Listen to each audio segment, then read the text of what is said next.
യോ എന്റെ പൊന്ന് ഫോർമാനെ, സകല പണിയും കഴിഞ്ഞിട്ടുള്ള വണ്ടിയാ. ചെല്ലേ ചെല്ലേ. ഞാൻ പണിഞ്ഞിട്ട് വഴി കിടന്നിട്ടില്ലല്ലോ. അവിടെ പിടിച്ച് തിരിക്കാതെ. ചെല്ലേ ചെല്ലേ.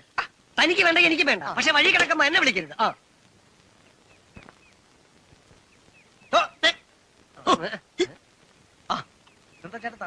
വരുന്ന വഴിക്ക് നമ്മുടെ ഉത്സവ കമ്മിറ്റി പ്രസിഡന്റ് കരിമലിനെ വഴി വെച്ച് കണ്ട് കുറച്ചു നേരം സംസാരിച്ച് നിന്നുപോയി. കൊടിയേറ്റല്ലയോ? ഹലോ, ഞാനിതാ പുറപ്പെട്ടു കഴിഞ്ഞു. സത്യൻ, മിസ് കുമാരി, നസീർ, വിജയശ്രീ എല്ലാരും എത്തിയോ? ഡയറക്ടർ വന്നില്ലേ? അയാളെ കട്ട് ചെയ്തേളാ. ഇയാൾ മറിയുന്നേ. ബാക്കി ഞാൻ വന്നിട്ട് സംസാരിക്കാം. ഡ്രൈവർ വണ്ടി സ്റ്റാർട്ട്. എടോ ഇങ്ങോട്ട് ഇറങ്ങി, ഞാൻ വൈക്കത്ത് പോകാൻ വേണ്ടി നിൽക്കുക.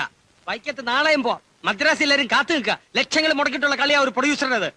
ഡ്രൈവർ വണ്ടി സ്റ്റാർട്ട്. എടോ ഇങ്ങോട്ട് ഇറങ്ങാൻ. ഞാൻ എന്റെ കൊച്ചുങ്ങളെ കണ്ടിട്ട് പോയി തന്റെ സിനിമ എടുത്തോട്ടെ. Hello police station. ഇവിടെ വാഹനങ്ങൾ തടഞ്ഞു വെക്കുകയാണ്. അല്ലല്ല, ബന്ധമൊന്നുമല്ല, വെറുതെ അക്രമം. മാന്യന്മാരുടെ നേർക്ക് എന്തു ആകാമല്ലോ. അല്ലല്ല, ഉടനെ റിലീസ് ഒന്നുമില്ല.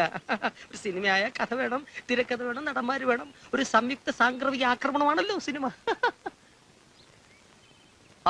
ചേട്ടോ ബൈക്കത്തെത്തി. എത്തിയോ?